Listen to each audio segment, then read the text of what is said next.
Les invito entonces a que podamos abrir la Biblia en el libro de Salmos, específicamente en el Salmo 44. Hoy día vamos a ver la segunda parte de este Salmo. Voy a dar lectura de los versos 9 al final. Salmo 44, verso 9 al final del Salmo. Dice así la palabra del Señor: pero nos has abandonado, nos has puesto en vergüenza, ya no acompañas a nuestros ejércitos, nos has hecho retroceder ante el enemigo y los que nos aborrecen nos despojan de todo. Has dejado que nos maten como a ovejas y nos has esparcido entre las naciones. Has vendido a tu pueblo de balde, nada has ganado con venderlo. Nos has humillado ante nuestros vecinos. Somos motivo de burla para los que nos rodean. Has hecho de nosotros la burla de la gente. Al vernos todos mueven burlones la cabeza. Todo el tiempo debo encarar mi vergüenza. Me abruma no poder dar la cara por lo que dicen los que tanto me ofenden, por lo que hacen mis vengativos enemigos. Aunque todo esto nos ha sucedido, jamás nos hemos olvidado de ti, jamás hemos quebrantado tu pacto, jamás ha decaído nuestro ánimo, ni nos hemos apartado de tus sendas. Pero tú nos arrojaste en cuevas de chacales, nos cubriste con las sombras de la muerte. Dios nuestro, si nos hubiéramos olvidado de tu nombre o si hubiéramos rendido culto a otro Dios, ¿acaso tú no habrías llegado a saberlo? Si tú conoces los secretos más recónditos. Pero por ti nos matan todo el tiempo, nos consideran ovejas para el matadero. Despierta, Señor. ¿Por qué duermes? Levántate, no te alejes para siempre.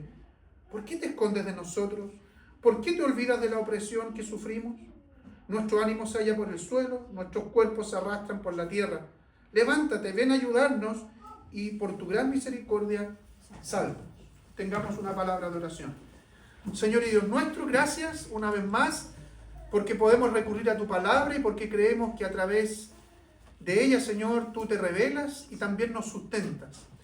Queremos, Señor, pedirte ayuda, la ayuda de tu Santo Espíritu, para que lo que meditemos, Señor, no sea solamente la meditación de un texto cualquiera, sino que entendemos que esta es tu palabra, inspirada, Señor, es autoridad para nosotros, pero también allí encontramos verdades que nos van a confrontar con nuestro pecado, pero también nos van a alentar y nos van a consolar. Que tu Santo Espíritu me ayude también a mí, Señor, de manera especial, para que tu palabra sea expuesta de manera fiel. Oramos en los méritos de Cristo Jesús, nuestro Señor y nuestro Salvador. Amén. Amén.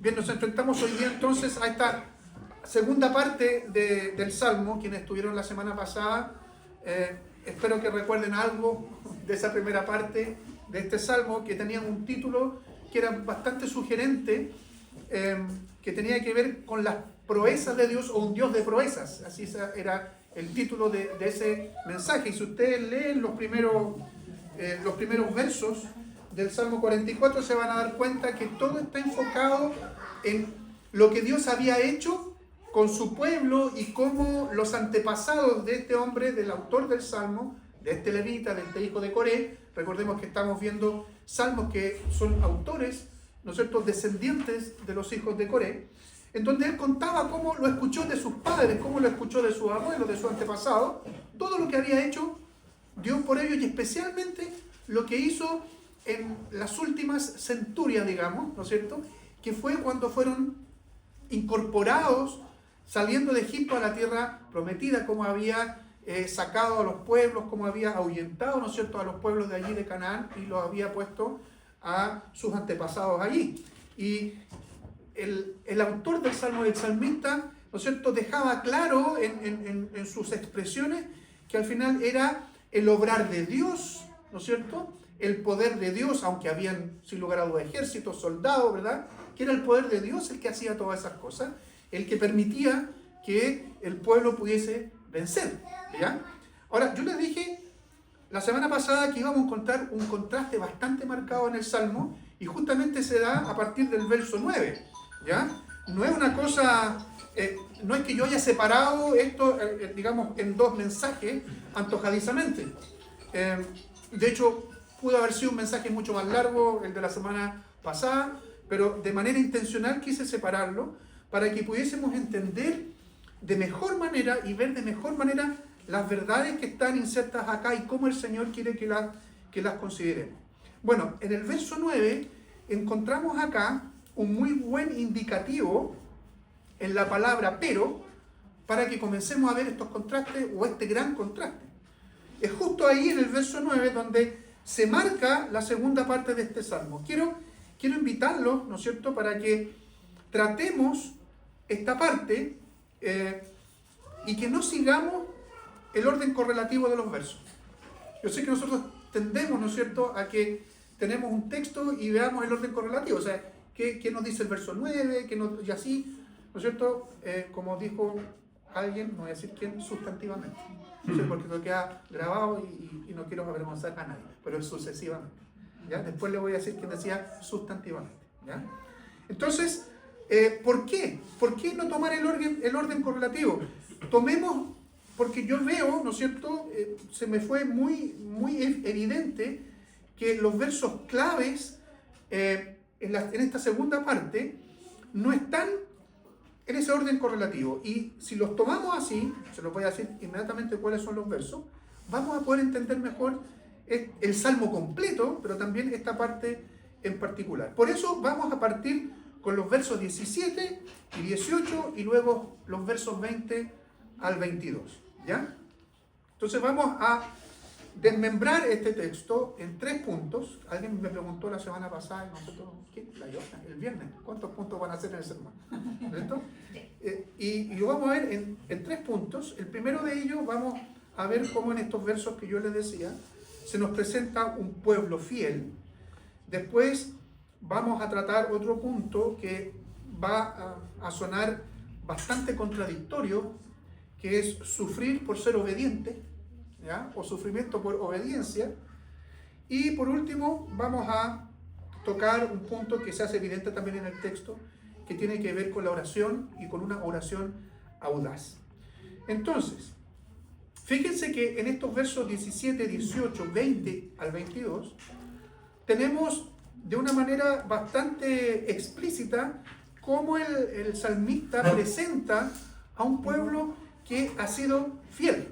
La mayoría de las veces vemos en las Escrituras cómo el pueblo de Dios se comportaba, pero al revés, de una manera infiel, de una manera desobediente. Tanto en el Antiguo Testamento, especialmente en el Pentateuco, en los libros de historia, se nos presenta a Israel como un pueblo rebelde, como un pueblo duro de cabeza, o en el lenguaje de la Reina Valera 1960, duro de cerviz. Eso usted no lo entiende nadie hoy día, pero es duro de cabeza al final, ¿no es cierto? Porque la cerviz viene de una palabra que es cervical, muy bien, ¿no es cierto? Yo pensaba que la caleta es... Claro, que es una vértebra que justamente llega justamente atrásito de la cabeza, ¿verdad? Entonces, por eso viene duro de cerviz, pero es duro de cabeza, ¿ya? Bueno, entonces, lo extraño que vemos acá es que el salmista está presentando a un pueblo fiel. ¿No es cierto? Entonces, por eso es que es extraño, ¿ya? La idolatría para el pueblo de Israel o en el pueblo de Israel era algo muy común. Y los reclamos del Señor por medio de los profetas eran en ese sentido casi continua. O sea, este es un pueblo idólatra, un pueblo infiel, un pueblo duro de cabeza. Sin embargo, como yo les decía, lo que nos muestra este salmo es que el pueblo de Dios se había mantenido fiel al pacto con Dios, fiel a las ordenanzas divinas. Miren, voy a leer versos 17 y 18 del Salmo 44. Aunque todo esto nos ha sucedido, jamás nos hemos olvidado de ti, jamás hemos quebrantado tu pacto, jamás ha decaído nuestro ánimo, ni nos hemos apartado de tus sendas. O sea, es tajante, jamás. Entonces,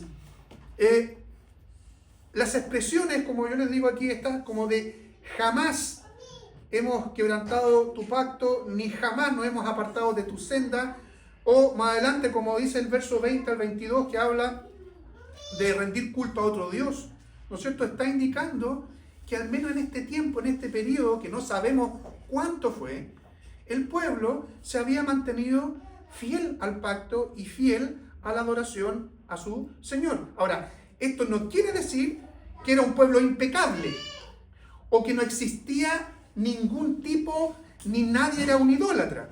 Más bien, estaban viviendo un periodo en que la gran mayoría del pueblo estaba empeñado en vivir vidas piadosas o vidas en obediencia al Dios de Israel. O sea, no podemos pensar que eran impecables, o sea, sin ninguna manchita. No, ¿ya? Fíjense lo que dice el verso, voy a leer para que lo tengamos en mente, los versos 20 al 22. Dios nuestro, si nos hubiéramos olvidado de tu nombre, o si hubiéramos rendido culto a otro Dios, ¿acaso tú no habrías llegado a saberlo? Si tú conoces los secretos más recónditos, pero por ti nos matan todo el tiempo, nos consideran ovejas para el matadero. Entonces, no es algo que podamos dudar en este sentido del texto con respecto a la actitud piadosa que el pueblo de Dios estaba llevando con gratitud y de adoración al Dios Santo. Eso estaba sucediendo acá. Lo que sí, como yo les digo, no podemos llegar a entender cuánto tiempo fue esto, pero sí estaba sucediendo, ¿ya? Lo que ellos esperaban, y de hecho lo demuestran con expresiones de reclamo por medio del salmista, es que debido a esa fidelidad, debido a que no habían quebrantado el pacto con su Señor, lo que debiesen experimentar no es abandono o una suerte de ser ignorados en el sufrimiento por parte de Dios, sino más bien que Dios los acompañara en las batallas, que venciera por ellos, como era la convicción del salmista en la primera parte del Salmo. Lo vimos la semana pasada. Esa era su convicción. ¿Se acuerdan que decía, yo no confiaría ni en flecha, no confiaría ni en espada? En lo que yo les decía era la tecnología militar de aquella época. Entonces lo que esperaban, si nosotros nos mantenemos fieles, si nosotros manifestamos delante de Dios una vida piadosa, una vida acorde a los mandamientos del Señor, el Señor nos va a acompañar y el Señor nos va a bendecir. Entonces el pueblo en general y los levitas en particular tenían muy presente, porque digo que los levitas en particular, que eran las personas que se dedicaban a la adoración, como este hijo de Coré, tenían muy presente la palabra del Señor o lo que eran los primeros libros en aquel tiempo de la Biblia, que es el Pentateuco, ¿ya? ¿Y en qué sentido lo tenían muy presente a propósito de esto de la fidelidad y de la bendición? Porque en un texto en especial del Deuteronomio, que es el Deuteronomio en capítulo 28, se expresa de una manera bastante clara qué es lo que debían esperar, y esto es palabra del Señor, aquellos que eran obedientes. Fíjense lo que dice Deuteronomio 28, voy a leer el verso 7, hay varias cosas. Por ejemplo, el capítulo 28 dice, si escuchas, verso 1, si escuchas con atención la voz del Señor y cumples y pones en práctica todos los mandamientos que hoy te mando cumplir, el Señor tu Dios estará sobre todas las naciones de la tierra. Si escuchas la voz del Señor, ¿qué va a suceder? Bendito serás tú en la ciudad, bendito en el campo, bendito será el fruto de tu vientre. Y sigue con varias bendiciones. Pero especialmente el verso 7 dice, el Señor derrotará a tus enemigos que se levanten contra ti. Por un camino saldrán contra ti y por 7 huirán de ti. Y después el verso 25 del mismo capítulo dice, así la palabra del Señor, el Señor hará que seas derrotado, porque aquí están las maldiciones si eres desobediente. El Señor hará que seas derrotado por tus enemigos, por un camino saldrás contra ellos y por 7 caminos huirás de ellos. Entonces, a propósito de estos contrastes, fíjense, encontramos en el Salmo, la primera parte del Salmo, en donde mostraba el salmista, mostraba la palabra del Señor, cómo el Señor con su brazo y con su mano había derrotado a los enemigos, ¿sí? Bueno, parte el verso 9 de este mismo Salmo, pero nos has abandonado, nos has puesto en vergüenza, ya nos acompaña nuestro ejército. Lo que está describiendo de ahí en adelante es una derrota militar, ¿ya? Entonces, fíjense, estamos viendo este primer punto en donde el Salmo y el autor, el salmista también, inspirado por el Espíritu Santo, está diciendo, este pueblo se ha mantenido fiel, esperamos bendición como consecuencia, porque tú, Señor, lo dices en tu palabra, Y en realidad lo que hemos visto, lo que estamos experimentando, es que tú no estás con nosotros y nos han derrotado. Nos han hecho bolsa, hablando en chileno, ¿no es cierto? Nos han hecho bolsa, ¿ya? Esto sin lugar a dudas creó un problema de orden teológico para el salmista. ¿Qué significa de orden teológico? De las convicciones que tenía el salmista o que tiene una persona con respecto a quién es Dios y cómo actúa Dios. O sea, está claro en el capítulo 28 de Deuteronomio que Dios le dice: si tú te mantienes fiel, si tú eres obediente, si tú cumples mis mandamientos, vas a ser bendito en todas estas cosas, incluso en la guerra. Pero si me desobedeces, te van a caer todas estas maldiciones, incluso en la guerra. Pero resulta, Señor, dice el salmista, que nosotros nos hemos mantenido fieles, tanto así, que jamás nos hemos olvidado de ti, jamás hemos quebrantado tu pacto, jamás ha decaído nuestro ánimo y no nos hemos apartado de tus sendas. ¿Cómo, Señor?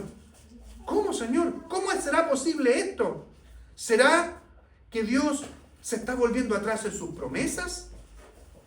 Creo que son cuestiones que nosotros mismos hoy estamos preguntando al escuchar esto. ¿Será que Dios estaba faltando a su pacto? ¿Que Dios estaba faltando a su promesa? Voy a dejar la pregunta abierta. Es raro eso, y es fome, ¿no es cierto? Porque uno espera la respuesta. Bueno, vamos a pasar al segundo punto. Las vamos a dar en algún momento esta respuesta. El segundo punto tiene que ver y está relacionado justamente con esto. Sufrir por ser obediente. Como ya vimos, el pueblo de Dios se había mantenido fiel al pacto, al menos en este tiempo. ¿Ya? No sabemos cuánto. Y lo que estaba sucediendo, o lo que vivieron en este periodo, era algo que no se podía, o que quizás aún hoy no podemos comprender, que es sufrir por ser obedientes. Eso es total y absolutamente contracultural para nosotros, porque el que es obediente siempre es bien tratado, ¿sí? Eso es lo que nosotros siempre pensamos. En el verso 22 encontramos la mejor evidencia de esto. Pero por ti, dice el texto, nos matan todo el tiempo, nos consideran ovejas para el matadero. ¿Alguien podría pensar que siendo obediente y obediente a Dios es motivo para sufrir? No. El salmista, ¿qué está diciendo? Por ti. Por ti. Y esto sigue siendo algo muy extraño. Pero hay algo más en el verso 22 que nos dejará aún más perplejos y está dentro de la misma expresión por ti, que es decir por tu causa, ¿ya? O por tu culpa, pero esa palabra culpa suena más extraña, pero es por tu causa, es por ti. No es que nos maten, dice el salmista, o nos ofendan debido a nuestro pecado. Es decir, el sufrimiento que estaban viviendo no era consecuencia del pecado.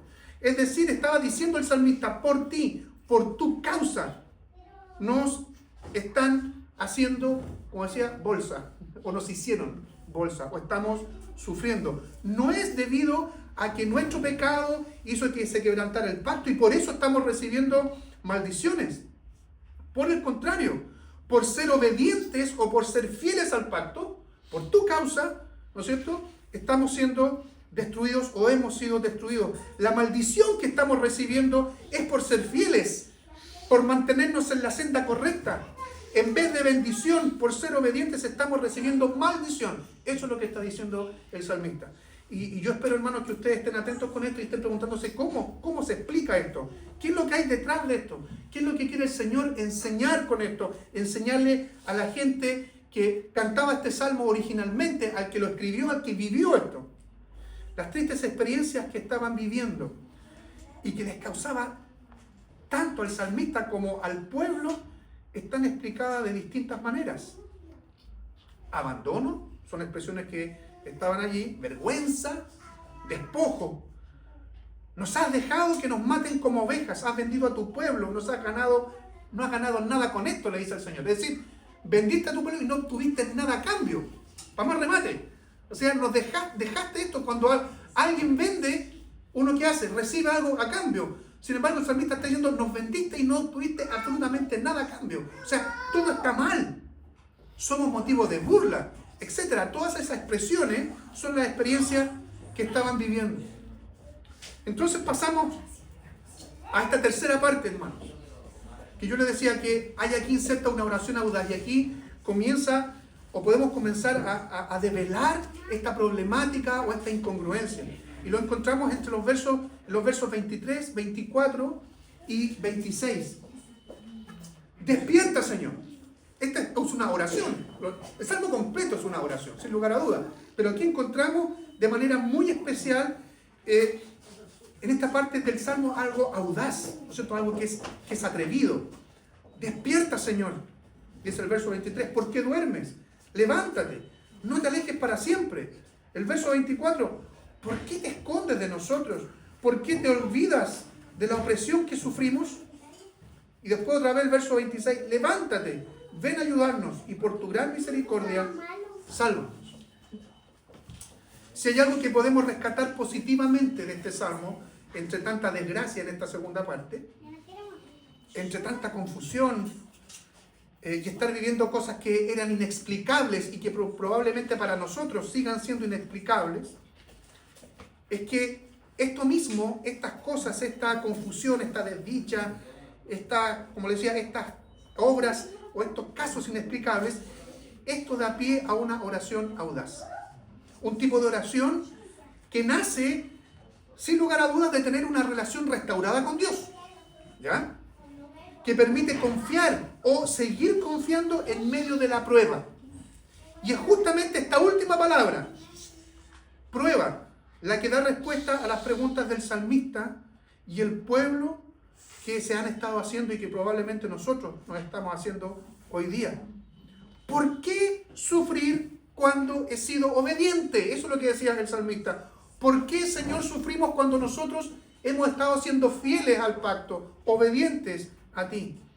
Ciertamente, hermanos, los sufrimientos de los hijos de Dios no tienen que ver solo por vivir en rebeldía o las consecuencias de la rebeldía, que es un pecado. Muchas veces somos probados por el Señor y esas pruebas generalmente se dan en el momento en que menos lo pensamos. Y los momentos en que menos pensamos en que vamos a ser probados y vamos a sufrir son cuando estamos en una condición espiritual más fuerte. Los que somos cristianos más viejos, no quiero mirar a nadie, darán fe de eso. Darán fe de eso. Que somos probados cuando nuestra vida espiritual está más firme. Así sucedió en este tiempo del pueblo de Israel. Y es en este trance, en estas circunstancias, cuando se da una oración osada y atrevida. El pueblo de Israel se encontraba en un periodo en que habían sido fieles, y eso lo reclama el salmista. No habían quebrantado el pacto, no se habían alejado del Señor. Y estaban siendo probados. ¿Cómo fueron probados? Fueron derrotados en una batalla. ¿Y qué dice esta oración osada? ¿Qué dice esta oración atrevida? Despierta, Señor. ¿Por qué duermes? Levántate. No te alejes para siempre. ¿Por qué te escondes de nosotros? ¿Por qué te olvidas de la opresión que sufrimos? Levántate, ven a ayudarnos y por tu gran misericordia, sálvanos. Ciertamente Dios no estaba dormido. Ni en ese tiempo, ni hoy. Nunca duerme. Sin embargo, la sensación del salmista es que todo indicaba que sí. Que el Señor estaba tomándose una larga siesta y que no se daba cuenta de lo que ellos estaban viviendo. Parece que Dios no se estaba dando cuenta de lo que estaba pasando a su lado o frente a sus narices. A pesar de las profundas convicciones con respecto a quién es Dios, esto que yo le decía que son convicciones teológicas que tenía el salmista, de cómo actúa Dios, de quién es Dios, a pesar de eso, el salmista, muy acongojado, se atreve a pedir a Dios que deje de hacer vista gorda a lo que está sucediendo frente a él. Y por eso es esta oración audaz, pidiéndole, Señor, ¿sabes qué? Déjate de dormir, despierta. Pero junto a eso se hace evidente una confianza inquebrantable en el Dios Todopoderoso. Y esta confianza se había hecho ver antes de esta parte del Salmo, cuando dice en el verso 17, aunque todo esto nos ha sucedido, allí hay una confianza inquebrantable. Es decir, a pesar de no entender lo que estamos viviendo, dice el salmista, a pesar de no entender lo que estoy viviendo, nos hemos mantenido fieles. No nos hemos apartado de tus sendas. No nos hemos olvidado de ti. Lo que el salmista está queriendo decir es que siempre existe la tentación de dejar de adorar, de dejar de confiar, de dejar de seguir siendo fiel a Dios cuando las cosas no marchan como debieran marchar. O sea, me dijeron, y esto falsamente, acércate al Señor, ven a Cristo y las cosas se van a solucionar. Si alguna vez usted escuchó eso, eso es falso. La palabra del Señor nos está recordando hoy día que eso es falso. Eso no es así. Entonces, ante esas circunstancias engorrosas y confusas, surge esta oración pidiendo la intervención divina para que Dios muestre una vez más evidencias que Él está al tanto de lo que viven sus hijos, de lo que necesitan de manera urgente y ser salvados y experimentar una vez más la misericordia de Dios. Fíjense lo que dice el verso 26 otra vez. Fuera de esa exclamación, levántate y ven a ayudarnos, termina diciendo, y por tu misericordia, sálvanos. Sálvanos, Señor, por tu misericordia. Aquí el salmista expresa una vez más una convicción de carácter teológico, insisto, de cómo actúa Dios, cómo obra Dios y quién es Dios. Y esta convicción está en el fundamento de que la acción liberadora de Dios, la acción salvífica de Dios, en este caso apuntando a una guerra, a una batalla que se había perdido y que probablemente podía seguir de mal en peor, tiene que ver con la misericordia de Dios y no con la inocencia o la fidelidad del pueblo. Porque el salmista en esta oración podría haber dicho, Señor, ¿no es cierto? Porque nosotros nos hemos mantenido fieles, sálvanos. No, por la misericordia, Señor, por tu misericordia, sálvanos. Otra vez, hermanos, aquí está poniendo por evidencia que el fundamento es el actuar de Dios y quién es Dios y no quiénes somos nosotros. Y Dios no actúa movido por cómo somos nosotros o lo que hacemos nosotros.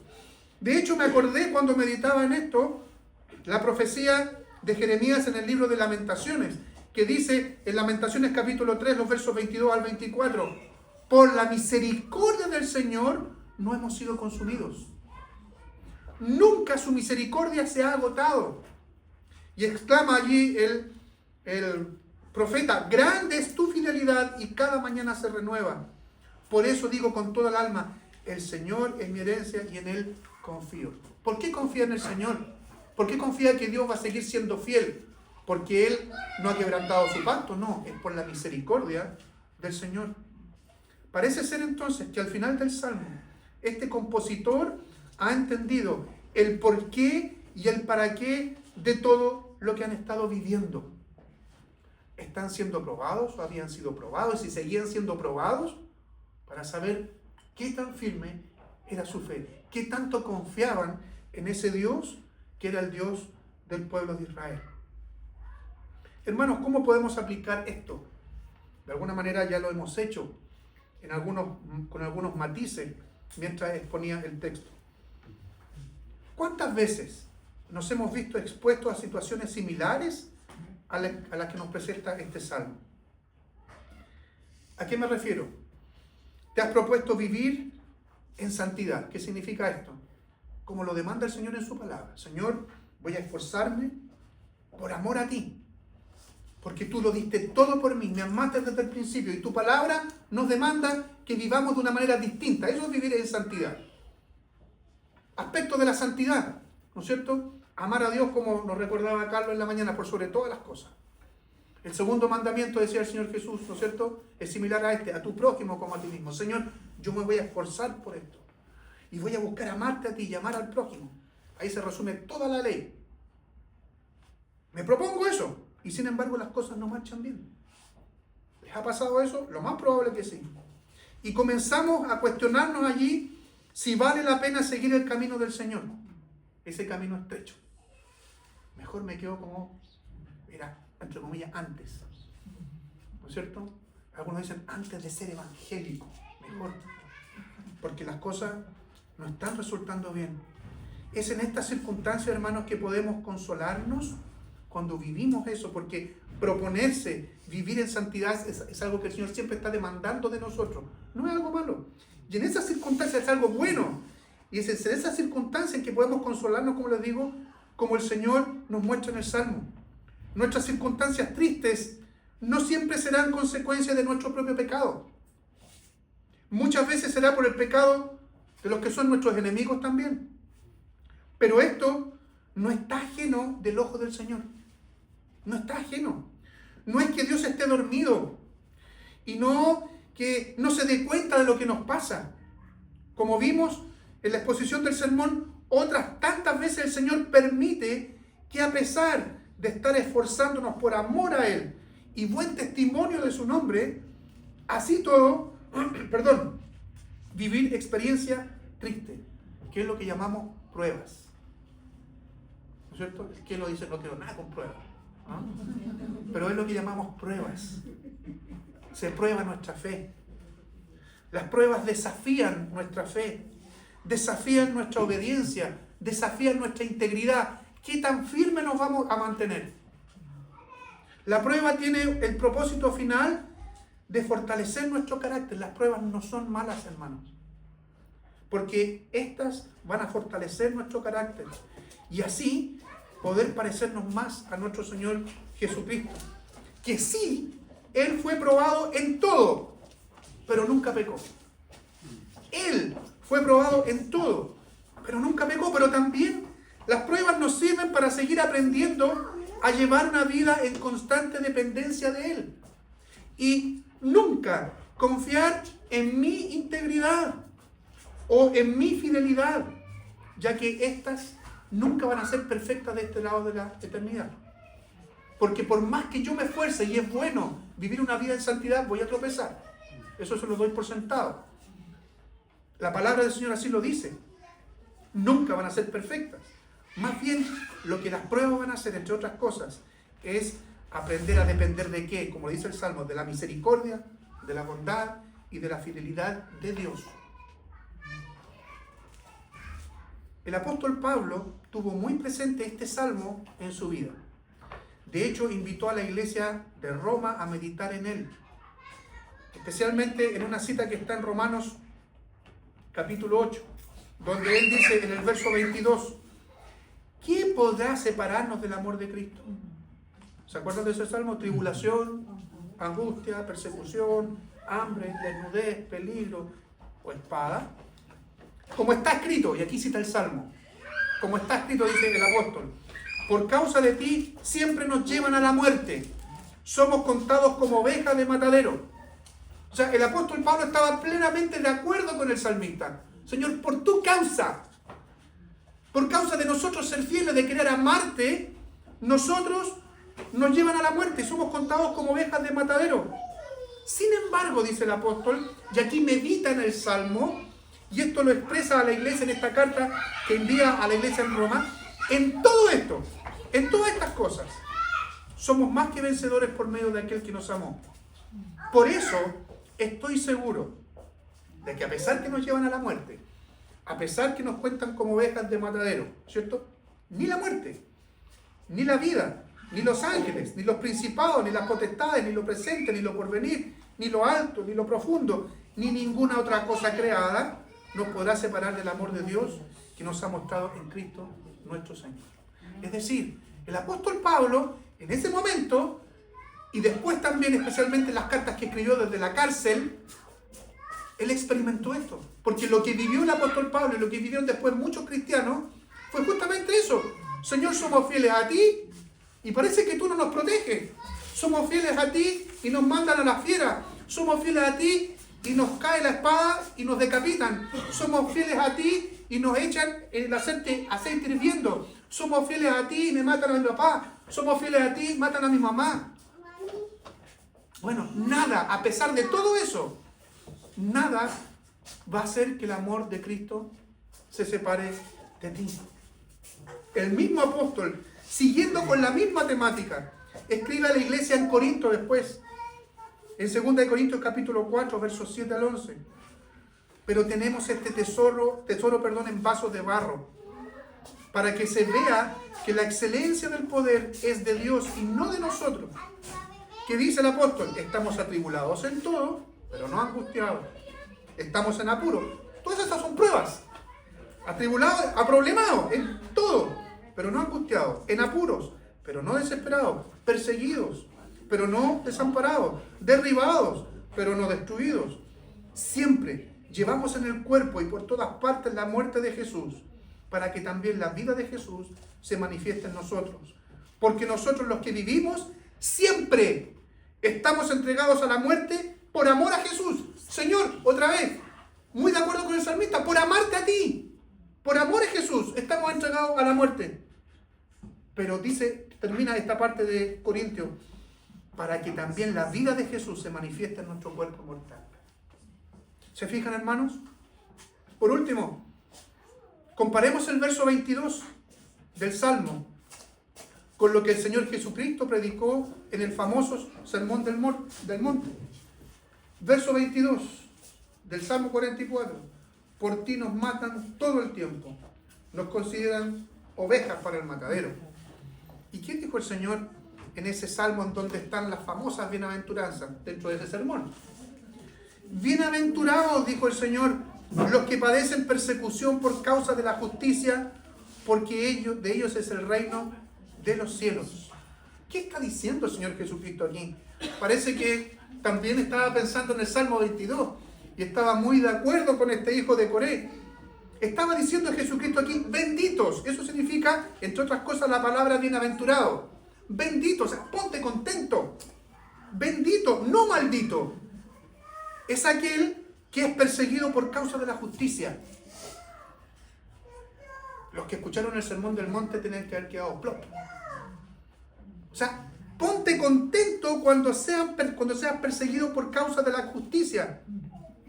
Cada cristiano, hermanos, que se propone vivir el Evangelio de Jesús de manera radical, o lo que el lenguaje del Salmo es guardar o ser fiel al pacto, necesariamente sufrirá persecución o será probado en su fe a causa de vivir piadosamente.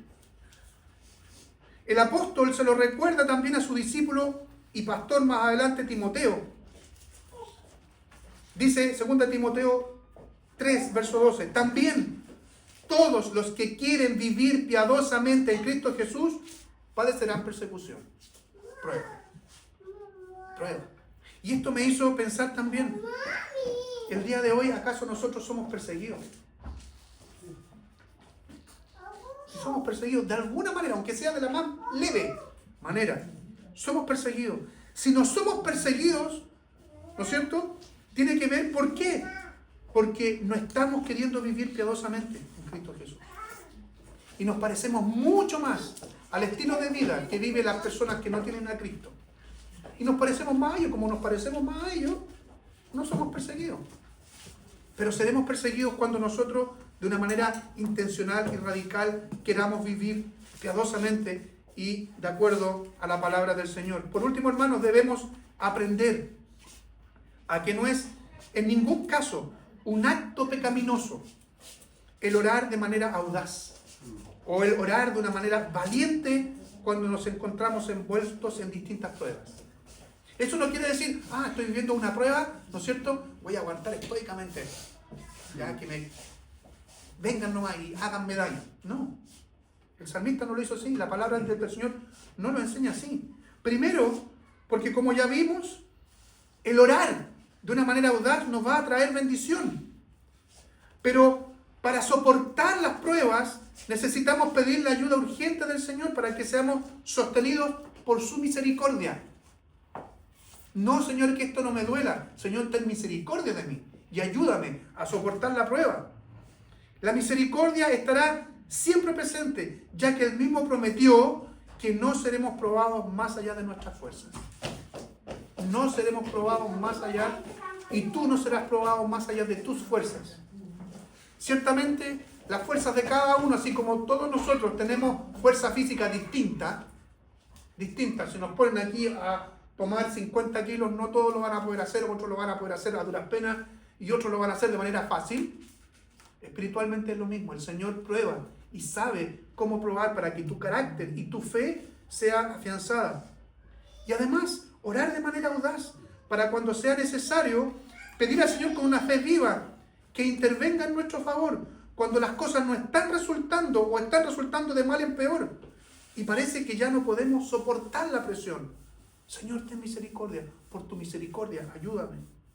Hermanos, el Señor siempre está con su oído atento, nunca duerme. Sí, podemos estar de acuerdo con el salmista que muchas veces pareciera que el Señor está haciendo tuto, pero no es así. El salmista oró. No nos dice el Salmo qué pasó después, pero el salmista oró y oró de esta manera audaz, oró de esta manera ferviente. Y nosotros podemos pedirle al Señor que tenga misericordia y que nos sostenga con su Santo Espíritu y que su palabra, esta y siempre, la palabra del Señor, haya cabida en nuestro corazón para que seamos sustentados, seamos alimentados, pero también seamos alentados por ella. Que el Señor nos bendiga. Amén. Oremos. Señor y buen Padre Celestial, tu palabra es viva, tu palabra es eficaz. Y quizás hoy día nos hemos dado cuenta que muchas veces reclamamos, pero reclamamos sin orar. Reclamamos sin una oración audaz, Señor. Si no reclamamos en rebeldía. Líbranos de eso, Señor.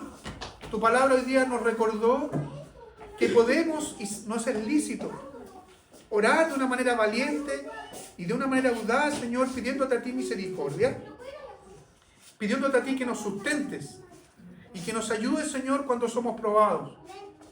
Y tu palabra nos ha recordado una vez más que cuando nos dispongamos con un corazón henchido de amor y de fidelidad a ti, a vivir las vidas de acuerdo a tu voluntad, es en esas circunstancias, Señor, en donde seremos probados. No seremos probados, Señor, cuando nuestra vida se aleja de ti, cuando nuestra vida, Señor, en rebeldía no quiere seguir tus mandamientos, porque allí, Señor, por el propio peso, nuestra vida decaerá, nuestra vida espiritual decaerá y viviremos las consecuencias, Señor, de ese pecado, que no es lo mismo que ser probado, Señor. Señor, queremos, por tanto, pedirte que nos alientes y que nos hagas valientes, Señor, para querer vivir esas vidas distintivas en un mundo cada día más convulsionado y cada día más apartado de ti. Y soportar la prueba cuando venga, Señor. Soportar la prueba porque tú en tu palabra nos muestras que muchas de esas pruebas van a tener que ver, Señor, con nuestros enemigos, que van a ver que nosotros vivimos una vida distinta y van a ver envidia, Señor. Ayúdanos para soportar eso. Ayúdanos para soportar la persecución cuando venga. Y a preguntarnos otras veces por qué no somos perseguidos. Y si no estamos siendo perseguidos o hostigados, Señor, pueda que esto se deba a que nuestra vida es más parecida, Señor, a la vida de aquellos que no te conocen, que a la vida de quienes somos tus hijos. Si es así, perdónanos, Padre, y que tu Santo Espíritu nos reprenda para una vez más volvernos a ti en arrepentimiento y fe. Oramos en el nombre de Jesús. Amén. Amén.